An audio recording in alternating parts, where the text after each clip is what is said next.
Bonjour à tous. Euh, Est-ce que vous nous entendez bien?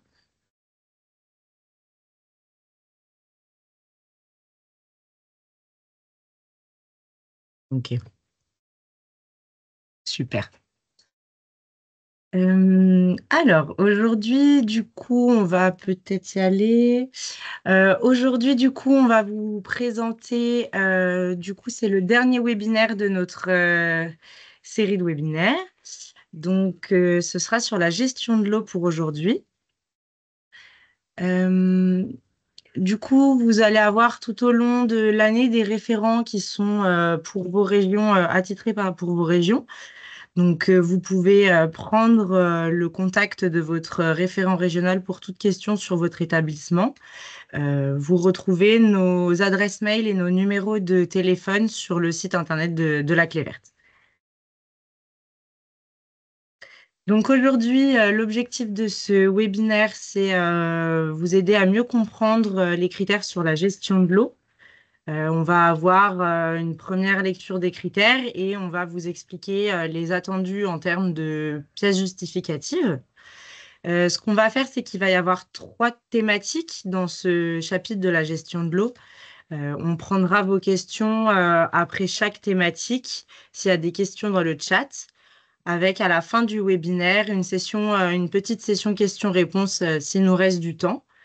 Je rappelle que ces webinaires seront en replay sur notre site internet Clé Verte à partir de la fin de semaine prochaine. Et on va aussi également avoir tout le mois de décembre des sessions questions-réponses pour poser toutes les questions que vous n'aurez pas eu le temps de poser. Donc on va y aller. Du coup, sur la thématique de la gestion de l'eau, on va retrouver trois sous-chapitres. Le premier étant la préservation de la ressource, le deuxième concerne les robinetteries et équipements, et le troisième, les arrosages. Donc, vous pouvez voir sur la grille en dessous le nombre de critères impératifs qui sont applicables pour chaque grille. Je vous laisse quelques minutes pour regarder la slide.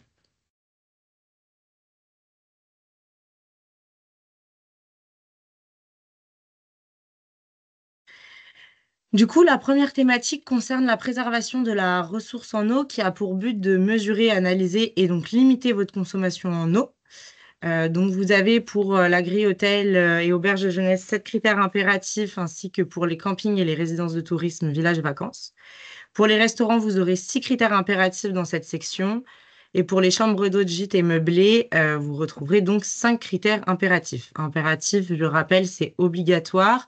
Et les critères conseillés sont vraiment là dans un but d'être en amélioration continue. Donc, le premier critère impératif que vous allez retrouver dans cette catégorie, qui est applicable pour toutes les grilles, ça va être la conformité de votre établissement en matière de réglementation, donc sur la distribution, la collecte et le traitement de l'eau. Si vous êtes relié au réseau collectif, on va vous demander pour justifier ce critère de nous fournir en pièces jointes votre facture d'eau sur laquelle est bien inscrite que vous prélevez et que vous rejetez votre eau avec, par exemple, la SOR, enfin les agences de l'eau locales que vous pouvez avoir sur votre territoire. Pour toutes les personnes qui auraient des systèmes d'assainissement non collectifs ou indépendants, on va vous demander une attestation du SPANC, donc le SPANC qui est le service public d'assainissement non collectif, qui va du coup certifier la conformité de vos installations et du coup leur utilisation. Donc, pour ceux qui seraient aussi du coup en assainissement non collectif, la plupart du temps, vous avez aussi des fosses septiques et on va vous demander de nous fournir votre justificatif annuel de vidange de votre fosse septique, à savoir que c'est une obligation légale de vidanger votre fosse. L'attestation du SPANC, de mémoire, elle a une durée de 10 ans, donc de 5 ans il me semble, de 5 ans. Donc, si elle date d'il y a 4-5 ans, elle sera acceptée par la clé verte. Si elle date de 6-7 ans, il faudra donc en effet redemander au SPANC de venir faire un contrôle sur votre système d'assainissement. Le deuxième critère impératif pour pour les hôtels, campings, RT et restaurants, c'est du coup l'installation d'un système de récupération des graisses dans vos cuisines professionnelles, ou ce qu'on peut appeler communément un bac à graisse. Il faut savoir du coup que si vous proposez uniquement dans votre établissement le petit déjeuner, euh, le critère vous sera non applicable. Lorsque vous avez du coup un bac à graisse lorsque vous avez un bac à graisse dans votre établissement, pour justifier ce critère, il faudra nous fournir la photo de votre bac à graisse ou le système de récupération que vous avez. Il y en a qui vont avoir un bac sous plonge, d'autres établissements qui vont plutôt avoir un système de bac sous sol enterré. Euh, Alors attendez, vous ne voyez pas les slides?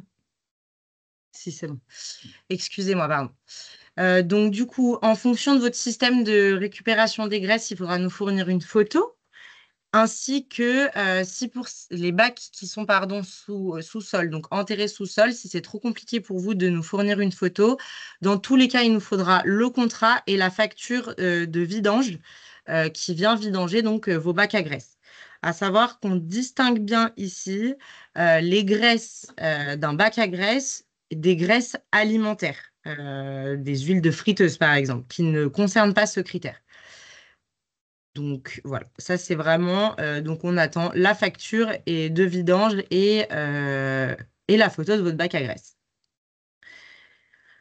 On va avoir ensuite un critère impératif pour toutes les grilles qui est le suivi des consommations mensuelles de votre système, de vos consommations d'eau. Donc pour ce faire, on a un outil. Si vous avez suivi les autres webinaires, on demande exactement la même chose pour les consommations d'énergie et le volume des déchets. Donc, on a un outil dans notre plateforme qui s'appelle Mes indicateurs, où vous remplissez mensuellement vos consommations d'eau. Pour tous les établissements qui pourraient avoir des systèmes de facturation annuels ou semestriels, bien sûr qu'on validera le critère une fois que vous aurez renseigné au moins 6 mois de consommation d'eau. Pour ceux qui reçoivent leur facture, par exemple, en janvier 2026 pour l'année 2025, il faudra nous justifier en effet que vous êtes sur une facturation annuelle et peut-être demander à l'organisme qui vous fournit vos factures d'eau de rester sur une facturation annuelle, mais de vous donner vos consommations mensuelles. Il y en a qui arrivent à le faire. Je passe à la slide suivante. Nous avons ensuite le prochain critère impératif qui concerne toutes les grilles sauf le restaurant. Ça va être du coup d'avoir un compteur d'eau par arrivée. Donc ça peut être les arrivées d'eau, ça peut être la source, le puits, le forage, une arrivée d'eau classique. Pour justifier ce critère, ça va être de nous indiquer tout simplement de nous fournir une photo de votre compteur. Si vous utilisez, en plus de votre système d'eau commun, l'eau d'une source, d'un puits ou d'un forage, on va vous demander d'ajouter du coup l'autorisation d'exploitation de cette source d'eau et la photo du compteur dédié à chaque arrivée d'eau. Ainsi que normalement, lorsqu'on vous autorise à exploiter la source, on vous donne aussi un papier qui vous autorise à évacuer ces eaux usées d'une façon ou d'une autre. Donc, c'est nous fournir vraiment les documents légaux qui vous autorisent à puiser sur ces sources d'eau. On a ensuite un critère conseillé qui vous demande si vous avez installé un compteur divisionnaire, donc pour séparer vos consommations entre, par exemple, qu'est-ce qui va vraiment dans les chambres de l'hôtel, combien de consommations ont été consommées au petit-déj. Si vous avez un spa ou une piscine pour les campings, c'est souvent intéressant en termes de progression pour réduire vos consommations d'eau d'installer des compteurs divisionnaires. Je rappelle que critères conseillés, ce n'est pas des critères obligatoires. On a ensuite du coup un autre critère impératif qui est du coup le fait de mettre vos produits piscine et vos produits d'entretien quotidien dans des bacs de rétention. Donc, ça peut être des bacs de rétention, comme vous voyez sur la photo du milieu, mais un système de caisse, en fait, hermétique qui retiendrait vos produits valide totalement le critère. Donc, pour valider et justifier ce critère, on va vous demander ici la photo du coup de vos produits dans des bacs et de nous faire des photos de vos produits ménagers entamés et de vos produits de piscine. Donc, il faut bien les différencier. Si vous avez une centrale de dilution, comme ça peut être le cas pour beaucoup d'hôtels, il faudra juste nous montrer votre système de récupération. Mais normalement, vous avez ce qu'on appelle des gouttières sous vos centrales de dilution pour retenir les potentielles fuites des produits. Donc, c'est vraiment nous prendre en photo votre système de rétention d'eau, de produits, pardon. Voilà. Je passe à la slide suivante. L'autre critère impératif, ça va être donc vos lave-vaisselle et vos lave-linge pardon, économes en eau et en énergie. Donc ça, on l'a vu aussi, ce critère dans le critère énergie. Donc vous pouvez bien sûr cliquer sur la possibilité de mettre en non applicable le critère si vous ne disposez pas de ce type d'équipement ou si vous avez acheté ces appareils durant les 12 derniers mois. Si vous validez par exemple votre candidature en avril et que vous avez fait un achat en janvier, il vous sera non applicable, ce critère sera non applicable. En revanche, vous devrez fournir soit un plan de remplacement, soit lorsque ces appareils tomberont en panne, que vous ferez bien attention à respecter les étiquettes énergie d'un lave-vaisselle et d'un lave-linge. Les lave-vaisselle professionnels, comme il peut y avoir dans certaines cuisines, sont déjà économes en eau et en énergie. Donc, il faudra juste nous fournir la facture et ainsi que la fiche technique pour valider le critère. On a une fiche étiquette énergie dans nos critères. Donc, c'est la fiche étiquette de l'ADEME sur laquelle à laquelle vous pouvez vous référer pour tous vos nouveaux achats, donc lave-vaisselle ou lave-linge. Autre critère impératif à toutes les grilles, ça va être du coup une poubelle présente dans chaque WC. Donc, j'insiste, ça va être les WC que vous allez avoir à l'accueil, donc les WC grand public, comme les WC en chambre. Et donc là, c'est nous faire de mettre en pièce jointe des photos de vos poubelles dans vos toilettes. Si vous avez un achat récent, il faudra nous ajouter en pièce jointe la facture pour justifier en effet du nombre de poubelles conformes. Je rappelle que les petits sacs poubelles pour remplacer potentiellement des poubelles dans les toilettes ne sont pas acceptés par la clé verte. C'est vraiment une poubelle par WC.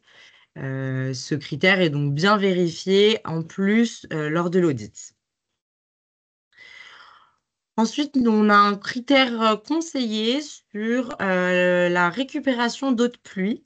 Donc là, on va vous demander de nous décrire en commentaire quel type de système vous avez pu mettre en place pour récupérer vos eaux de pluie afin, par exemple, d'arroser votre jardin et où certains alimentent aussi également en eau la machine à laver et les toilettes. Autre critère conseillé, ça va être la récupération des eaux grises après traitement. Donc, pareil, il faudra nous expliquer le système que vous avez mis en place et ce que vous faites ensuite de vos eaux grises, la façon dont vous les réutilisez. Et dernier critère conseillé de cette catégorie, ça va être d'utiliser des solutions alternatives au chlore. Donc, certains vont, pour leur piscine, trouver d'autres systèmes que de ne pas utiliser le chlore. Donc, pour ce faire, c'est pareil, c'est nous décrire en commentaire la façon dont vous allez pouvoir traiter vos eaux de piscine sans utiliser du chlore. Donc, je vais faire une petite pause avant de passer à l'autre catégorie pour voir s'il y a des questions.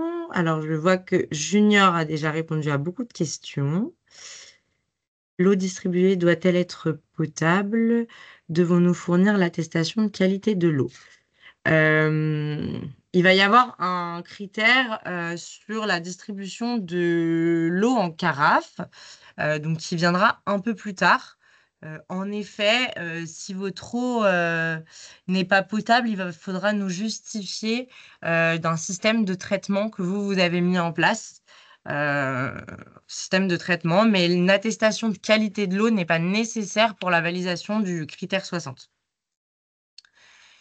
Il y a de moins en moins de fausses sceptiques au bénéfice de microstations. Un contrat d'entretien est-il OK pour le critère de conformité?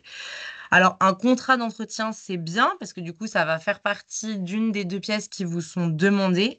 Mais normalement, vous devez quand même avoir un passage du SPANC lors de l'installation normalement des microstations et ou des fausses sceptiques. Les prestataires qui vous installent les microstations, normalement, vous expliquent qu'en effet, vous devez la déclarer au SPANC et du coup faire passer le SPANC. Donc, un contrat d'entretien seul ne permettrait pas de répondre à ce critère. Euh, mais tu avais déjà répondu, pardon, Junior. Non, t'inquiète, t'inquiète. Qu'entendiez-vous par bilan annuel sur les indicateurs d'eau? Exactement. Tu as déjà répondu à ça? Justement, j'ai tenté de le répondre parce que elle a reposé, la personne a reposé a reposé la question, mais pour être sûr d'avoir bien compris, notamment sur les consommations d'eau. En gros, les établissements ont sur la plateforme en ligne de leur dossier, sur la notice du critère concerné, par exemple, sur les indicateurs d'eau, ce qu'on vous demande ici globalement, c'est de reporter directement sur la plateforme vos consommations d'eau mensuelles. Donc, du coup, typiquement, si vous avez, par exemple, des factures que vous recevez tous les mois, ben, en fait, vous reportez simplement ces consommations-là directement sur la plateforme. Donc, c'est ce bilan-là, en fait, qui est demandé annuel. Voilà. Et donc, en fait, le bilan annuel, il va être aussi généré par notre outil. Donc, à la fin des 12 mois Mm. enfin, quand vous avez renseigné vos 12 mois de consommation mensuelle, notre outil vous génère une courbe graphique qui va vous permettre de voir, en fait, du coup, de vous générer un bilan annuel. Et lorsque vous renouvelez votre candidature clé verte, vous allez, du coup, avoir vos différences de courbes. Et donc, c'est d'année en année, c'est là qu'on entend bilan annuel. Mais nous, ce qu'on va vraiment vous demander pour valider le critère, c'est vraiment des consommations mensuelles. Je vois par rapport à justification hausse ou baisse, bah nous, on ne peut pas vous juger sur la façon dont vous allez avoir plutôt des hausses ou des baisses en fonction aussi du taux d'occupation dans vos établissements. En revanche, vous pouvez aussi très bien mettre dans un plan d'action, donc le critère 2, enfin, qui est dans la thématique politique environnementale. Ça peut être aussi une action que vous mettez en place dans votre plan d'action au sein de l'établissement, de réduire du coup vos consommations d'eau, par exemple, sur les mois juin, juillet, août qui sont en haute saison, c'est de mettre en place des systèmes de récupération d'eau pour limiter mes consommations. Mais il n'y a rien d'obligatoire à avoir des hausses ou des baisses, en fait, pour valider le critère des consos d'eau. Si nous proposons du snacking, pas de restaurant, devons-nous avoir le bac pour les graisses? Alors, normalement, oui, même si vous proposez du snacking, si vous faites, du coup, en fait, c'est vraiment l'intérêt du bac à graisse, c'est vraiment lorsque vous allez rincer vos assiettes, c'est du coup, que ces graisses-là ne partent pas dans le réseau général et qu'elles soient revalorisées. Donc, en effet, même pour les snacks de camping, on demande un petit bac sous plonge sous vos éviers. Récupération d'eau de pluie, j'ai fait le choix de récupérer pour une mare forestière dans la propriété. J'ai bien la conformité du plan. Je me demandais si le contrat était l'équivalent de la vidange annuelle. Alors oui, en effet, le contrat d'entretien d'une microstation équivaut à la vidange annuelle. Normalement, dans vos contrats, c'est bien marqué qu'ils vont passer 1 à 2 fois par an. Juste ce qu'on peut vous recommander, ça va être souvent, ils vous fournissent des bons de passage quand ils viennent faire l'entretien. Et donc, du coup, c'est juste de nous fournir un bon de passage. Pouvez-vous m'indiquer le texte de loi ou les conseils sur l'utilisation des eaux grises? Alors, je sais qu'on a un dossier juridique sur ces critères-là. Je vous laisserai m'écrire un mail si vous le souhaitez, donc Lou Delva, et je pourrai vous transférer du coup tous les articles et textes de loi qui concernent l'utilisation de ces eaux grises. Pour le bac à graisse, je ne suis pas certaine d'avoir compris. Il faut d'une part évacuer les graisses de friture et avoir un bac à graisse dans l'évier. En fait, il y a deux choses normalement que vous avez dans les établissements. Il va y avoir un bac à graisse qu'on va appeler donc sous-plonge, qui souvent se met sous l'évier et ou qui est enterré sous-sol, où c'est vraiment les graisses d'abord, avant de se relancer dans le réseau commun, vont être récupérées. Les graisses de friture, cuisine, enfin huile alimentaire, souvent vous avez des prestataires qui viennent vous les récupérer et ou vous les emmenez en déchetterie. Donc là, c'est vraiment distinguer les graisses alimentaires des graisses qui vont être évacuées dans l'évier, que des graisses, par exemple, de vos fritures, oui, voilà ça, de vos friteuses. Le bac à graisse est-il forcément professionnel ou peut-on récupérer les graisses dans un contenant dédié? Vous allez avoir on ne demande pas forcément des bacs à graisse professionnels, mais en fait, c'est juste mieux combiner vos réseaux, en fait, sous l'évier, le tuyau, qu'il y a un tuyau, en fait, qui passe d'abord par un contenant, mais souvent qui est installé avant, donc l'eau, quand elle coule, elle va faire tomber les graisses dans le contenant, c'est un espèce de gros filtre, et ensuite l'eau continue à aller dans le réseau, mais toutes les graisses ont été enlevées. Que doit-on faire des graisses une fois dans le bac? Donc, vous êtes obligé, c'est une obligation légale de faire vidanger votre bac à graisse. Donc, c'est souvent, par exemple, des prestataires type Lassor ou des choses comme ça qui vont passer avec un gros camion citerne, qui vont mettre un gros tuyau dans votre bac à graisse et qui vont vidanger votre bac à graisse, qui vont le curer et du coup, il sera bon pendant encore un an. Et donc là, ils vous fournissent un papier justificatif de vidange et curage du bac à graisse. Pour les nouveaux lave-linges non professionnels, où trouver les critères de consommation d'énergie et d'eau exactement? Donc normalement, sur les factures ou les fiches techniques de vos produits, vous avez l'étiquette énergétique. Si vous ne l'avez pas, vous pouvez contacter votre fournisseur. Mais normalement, c'est une obligation d'avoir une étiquette énergie sur les achats électroménagers. Voilà, donc je vais passer à la catégorie suivante et puis on refera une petite session de questions juste après. Donc, hop, la catégorie d'après, donc ça concerne les robinetteries et équipements. Donc, le but étant de limiter sa consommation en eau au sein de l'établissement. Donc, je vous laisse quelques minutes pour regarder le nombre de critères impératifs et conseillés qui s'appliquent à cette grille en fonction de votre typologie d'établissement.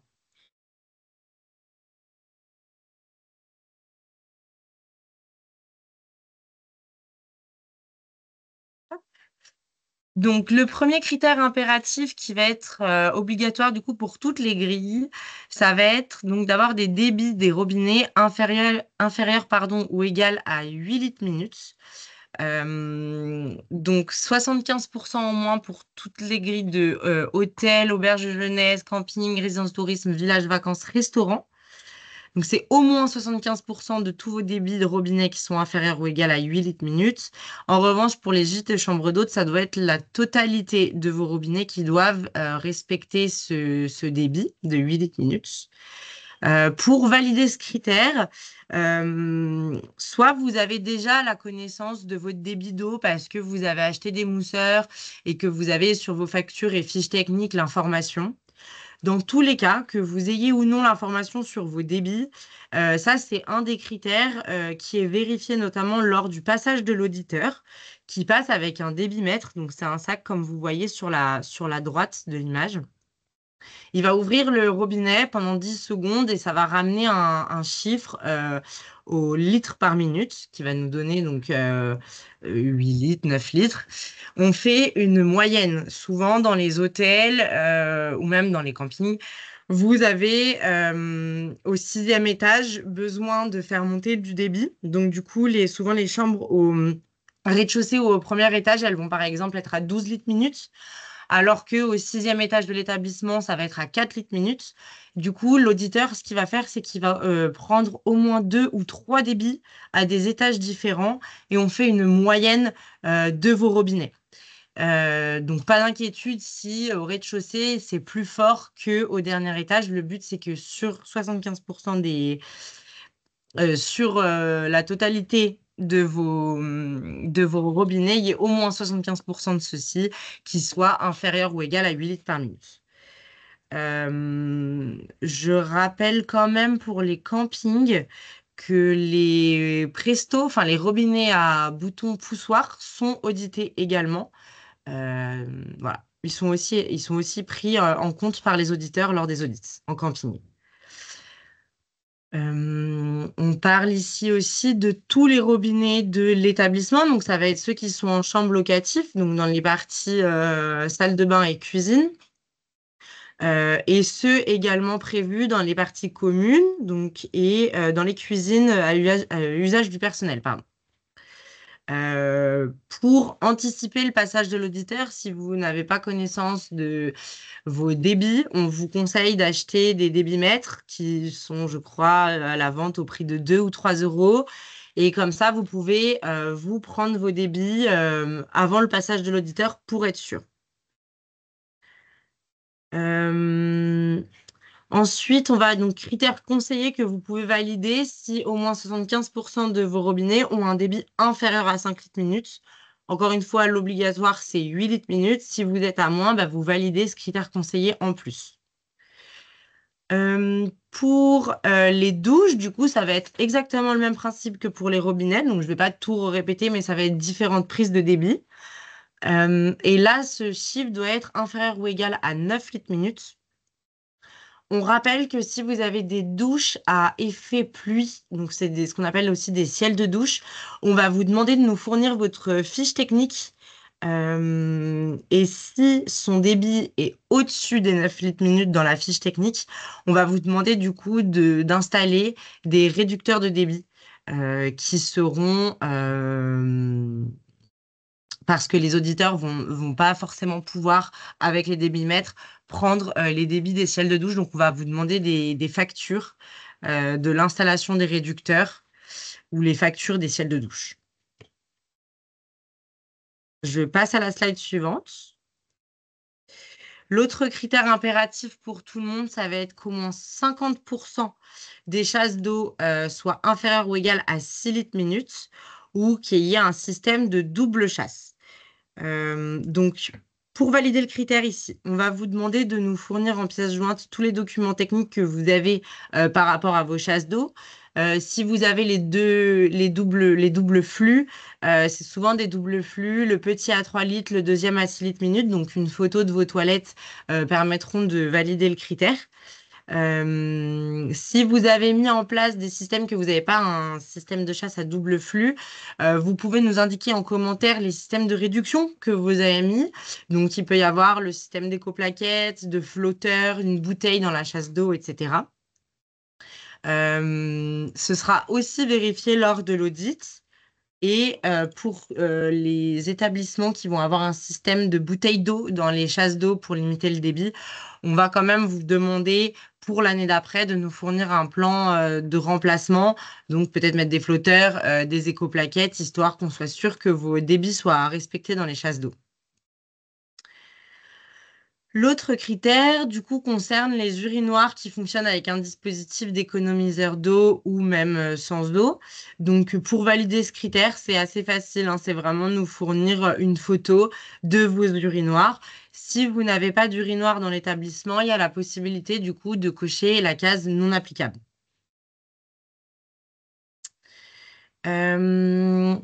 Ensuite, il va y avoir le critère sur la détection de fuite d'eau. Donc là, on va vous demander de nous fournir la procédure mise en place dans votre établissement et ou les documents de suivi que vous avez sur le traitement de vos fuites. Donc, ça va être, souvent, on va demander les fiches de poste des personnes qui vont s'occuper du nettoyage, du nettoyage des chambres, pour voir qu'il y a un contrôle lors du nettoyage des salles de bain, que ce soit bien dans la fiche du poste du personnel de ménage ou d'entretien, de vérifier qu'il n'y ait pas de fuite d'eau. Et c'est vraiment le process qui est mis en place dans votre établissement sur quand il y a une fuite, qu'est-ce qui se passe? Donc, est-ce que c'est notre responsable technique qui s'en occupe? Est-ce qu'on a un contrat avec, je sais pas, un plombier local qui va venir rapidement réparer la fuite? Donc, voilà, c'est vraiment pour justifier ce critère, nous expliquer votre procédure au sein de l'hôtel ou de l'établissement pour la détection des fuites d'eau. Et ensuite, juste pour ce critère, le cahier de maintenance tout court, parce que souvent vous avez ça dans les établissements, ne suffira pas pour juste valider le critère. Il faudra nous fournir du coup votre cahier de maintenance si vous en avez un, ainsi que du coup le processus mis en place euh, et remonter comment on remonte l'information dans votre établissement par rapport aux gens qui remarquent cette fuite d'eau. Et ensuite, le dernier critère, ça va être le lave-vaisselle qui utilise moins de 3,5 litres par charge ou panière. Donc ça, c'est pareil quand vous avez des lave-vaisselle classiques, on va dire, que les particuliers peuvent acheter. Normalement, ça respecte les 3,5 litres et vous avez l'information sur votre fiche technique. Et pour les lave-vaisselle pro, c'est déjà du coup des lave-vaisselle équipés pour limiter la consommation d'eau.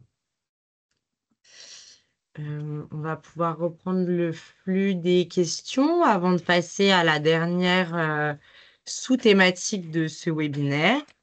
Du coup, Junior, tu as déjà répondu à des questions? Ouais, alors du coup, les questions qui sont en suspens pour le moment. Alors, du coup, pour les douches, peut-on installer des pommeaux de douche qui n'ont pas de débit de 9 litres ou moins, mais incitant à réduire la consommation? Certains équipements de douche ne sont pas compatibles avec les mousseurs et c'est un vrai casse-tête. Euh, Alors, je suis pas sûre d'avoir bien compris la question, mais normalement, vous avez des pommeaux de douche. Ah, attendez, je vais vous donner. Ou alors, à la fin du webinaire, là, dans quelques minutes, la dernière catégorie n'est pas longue. Je vais pouvoir vous ouvrir vos micros si vous voulez. Donc, Hélène, je vous propose juste à la fin du webinaire, d'ouvrir votre micro et de poser votre question. Comme ça, ce sera plus simple parce qu'à travers des messages, j'ai peut-être du mal à comprendre votre question. Je vous prends juste après. Débit des chasses d'eau, il faut mettre une photo en pièce jointe. Du coup, le débit des chasses d'eau, ça va être une photo de votre chasse d'eau parce qu'en fait, elles sont déjà, enfin, les doubles chasses que vous avez, on sait déjà que la petite chasse, elle est à 3 litres minutes et la grosse chasse, elle est à 6 litres minutes. Donc, une photo de vos chasses d'eau suffit en effet à valider le critère des doubles flux. Que faut-il comme justificatif pour les chasses d'eau, fiche technique ou juste photo? Ok, on va dire. Du coup, Hélène, je vais vous passer la parole avant de... Hop, allez-y, je vous ai ouvert votre micro. Oui, bonjour. Voilà, on a, nous, un souci dans un de nos établissements. On a des robinets et des pommeaux de douche qui ont été installés il y a une quinzaine d'années, sur lesquels on a voulu mettre des mousseurs. Donc, clairement, les mousseurs, on n'arrive pas à les mettre sur les robinets. On s'est cassé la tête. Enfin, ça a été vraiment une grosse galère. C'est des robinets assez haut de gamme en plus. Donc, on n'arrive pas à mettre les mousseurs sur les robinets. Donc, dans ces cas-là, comme on fait, ça ne rentre pas. On serait obligé de tout changer. Et économiquement, ce n'est pas faisable. Et pour les pommeaux de douche, on a, selon le type d'installation, la possibilité de mettre le mousseur à la fin de l'arrivée du flexible, avant le pommeau. Mais j'ai aussi trouvé des pommeaux de douche qui, en plus, seraient éligibles à des C2E en partie, qui, au lieu de réduire, incitent à l'économie avec un système de code couleur. On avait envie de tester ça, donc la question c'était: est-ce que ça pourrait être accepté si on n'arrive pas à installer si on n'arrive pas à passer à ce système de pommeau de douche partout, qui est économe en eau? Est-ce que la démarche incitative pourrait être prise en charge? Alors, la démarche incitative, elle est bien, mais dans la mesure où, en fait, ça va pas du coup, enfin, même si ça incite à réduire la consommation d'eau sur des pommeaux qui seraient du coup, enfin sur des douches qui seraient à 12 litres minute, ça vous permettra pas de valider le critère, ça c'est sûr.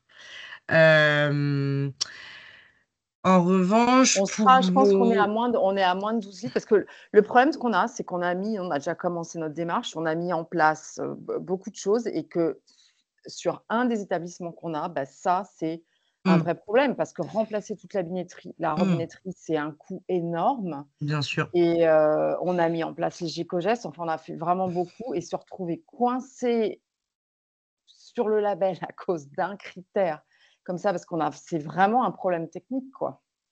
Et Euh, on n'arrive pas, les mousseurs, on n'arrive pas à les faire rentrer, ça ne passe pas, quoi.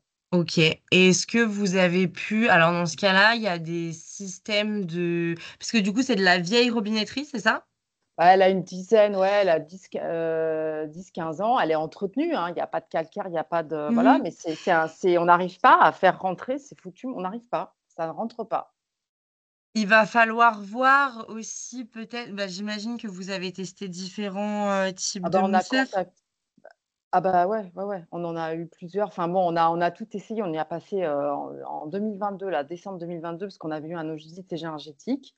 C'était un des premiers postes où on avait conseillé justement par rapport à l'énergie plus que par rapport à l'eau et moi, j'ai passé 2 mois là-dessus avec, plein de fournisseurs et tout, le plombier, enfin bon, à un moment donné, c'est un vrai casse-tête, quoi. Je Et pensais pas qu'on aurait ce problème-là, il n'y a pas et moyen ça de... ouais. Pardon.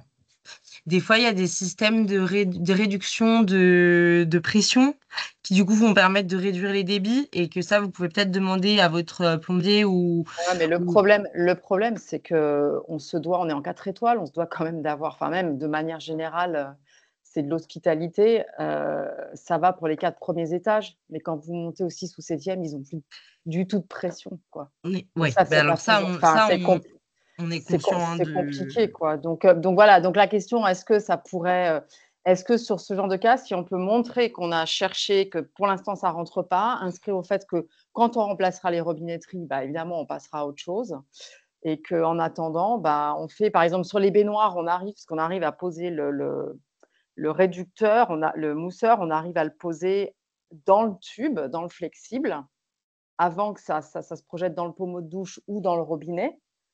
Donc ça a une action, mais voilà, on n'arrive pas à le faire partout. Donc Après, est-ce que ça va ça peut dépendre être, du... Moi, vous répondre comme ça, je sais pas, parce qu'après, il faut aussi voir en fonction du coup à combien sont vos débits. Si vous êtes à 8,5 ou 9 et qu'on vous demande 8, euh, il faudra voir si avec la moyenne totale de tous vos robinets, ça passe pas sur les 8%, sur les 8 litres minutes.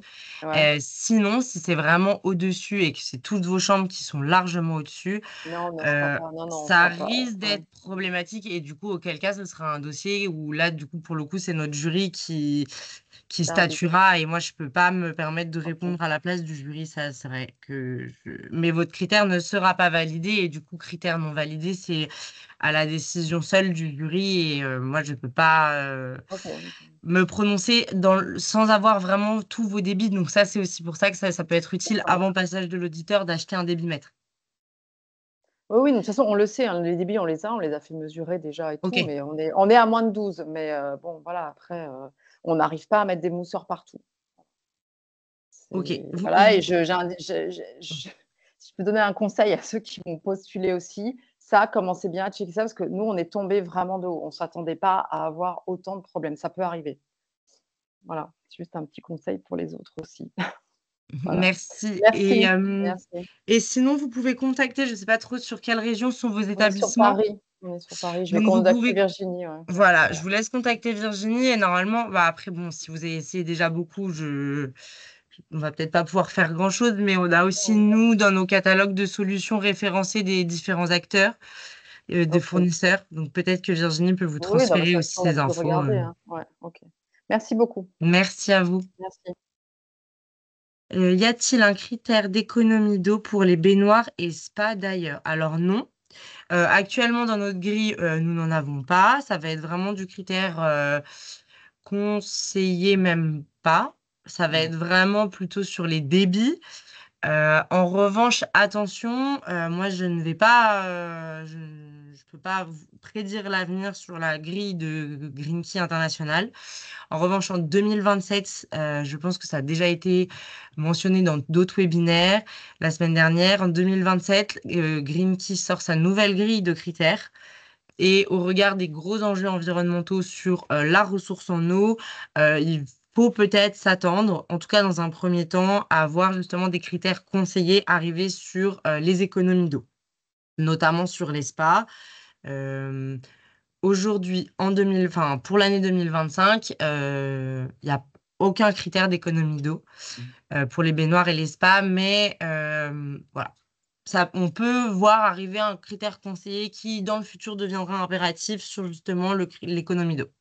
Et en attendant du coup l'horizon 2025-2026, comme l'évoquait Lou, vous avez en fait une catégorie bonne pratique dans la grille du critère sur votre dossier. C'est-à-dire que cette catégorie-là, c'est vraiment pour toutes les actions que vous menez, des actions en fait en faveur de l'environnement ou des actions sociales que vous menez et qui ne sont pas spécifiquement traitées par la grille du label. Et donc du coup, lorsque vous avez ces actions où vous allez beaucoup plus loin que le label, mais vous pouvez en fait les indiquer dans cette partie-là de votre dossier.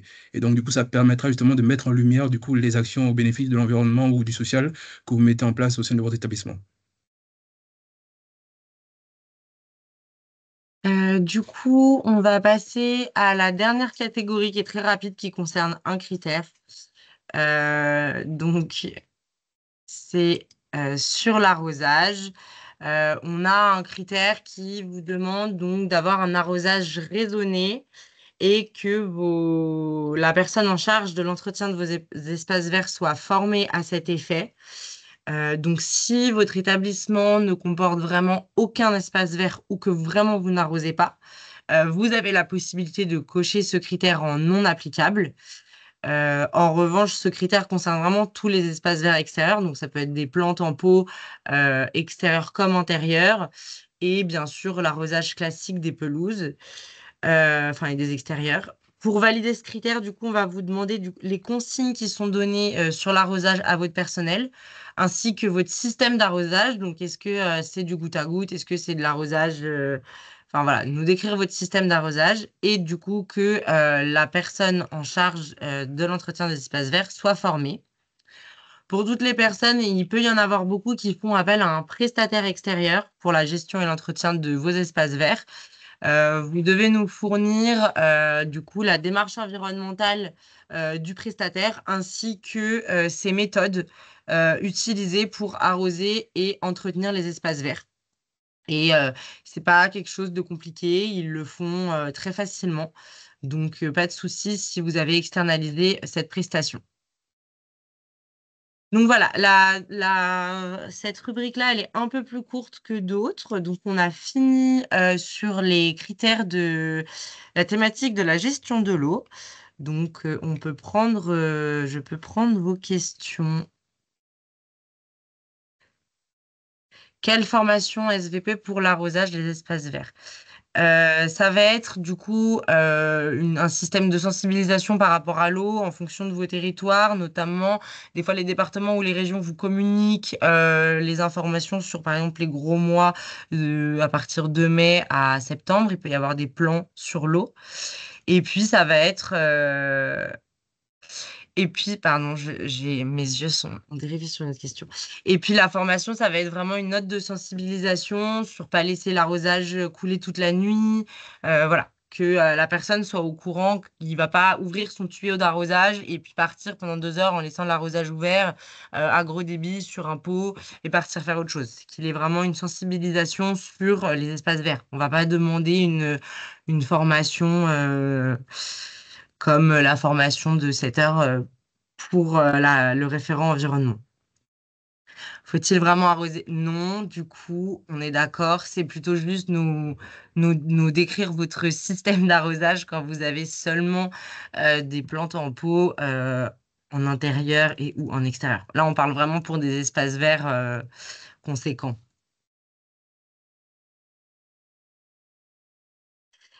Il faudra quand on n'a que 7 plantes en pot, il faut justifier ce critère où il est non applicable. Il faudra justifier ce critère juste en nous... Souvent, qui est en charge de l'arrosage de ces plantes en pot, qui fait quoi et à quelle fréquence. Mais c'est tout. Pour le coup, ce sera du déclaratif mais il ne sera pas non applicable.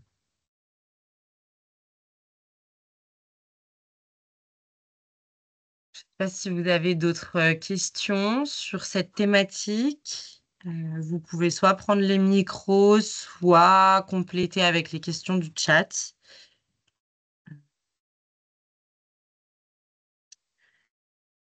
Je vous rappelle que du coup, ces webinaires seront bien visionnables en replay à partir courant fin de semaine prochaine. On attendait aujourd'hui, donc qui était la dernière série du webinaire, pour pouvoir tous mettre ensuite tous les liens. Voilà, vous aurez l'occasion de les voir en replay. Et pareil, si vous avez d'autres questions d'ici décembre, vous pourrez les poser dans les sessions questions-réponses qui vont arriver prochainement. Alors, utilisation d'un puits de jardin pour les WC. Donc, c'est ce que je disais. Pour l'utilisation d'un puits, il va nous falloir l'autorisation de prélèvement d'eau. Et normalement, c'est pour les WC, vous devez aussi nous fournir l'autorisation d'évacuation de ces eaux-là. Donc, il n'y a aucun souci d'avoir dans l'utilisation de puits de jardin, mais il faudra juste nous justifier que que la préfecture vous autorise à prélever cette source. Je reviens sur les bacs de rétention. Ils ont été achetés récemment. Nous allons préparer les photos. Faut-il également fournir les factures? Non, les photos sont bonnes. Si tous les produits qui sont nécessaires à être en bac de rétention y sont, nous, des photos, ça nous suffit en soi. Il n'y a pas de souci. C'est plutôt si lorsque l'auditeur passe et que tous vos produits ne sont pas en bac de rétention, là, pour justifier le critère, il faudra nous joindre les factures d'achat de vos nouveaux bacs de vos bacs de rétention. Je reviens sur le lave-linge. Il y a un débit d'eau ou une consommation à ne pas dépasser. Non, pas pour l'instant, aujourd'hui. Peut-être que les étiquettes énergie et eau seront amenées à évoluer dans les prochaines années, mais aujourd'hui, c'est vraiment juste se conformer à l'étiquette énergétique de l'ADEME qui, du coup, fait aussi attention à la consommation d'eau dans les lave-linges, mais il n'y a pas de débit spécifique sur les lave-linges à respecter.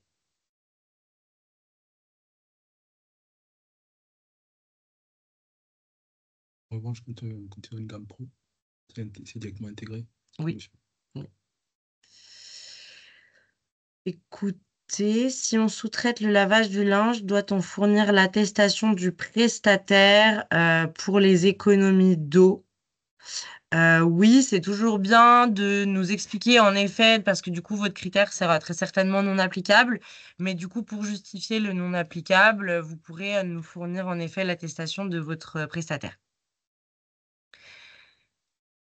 Écoutez, je vois que les questions, j'ai l'air d'avoir répondu à toutes les questions. Donc voilà, je vous rappelle les séries de webinaires et le replay, ainsi que prendre le contact de vos référents régionaux si vraiment vous avez des questions particulières et propres à chaque établissement pour qu'on prenne le temps de vous y répondre correctement. Je vous souhaite une bonne journée. Merci beaucoup. Excellente journée à vous. Au revoir.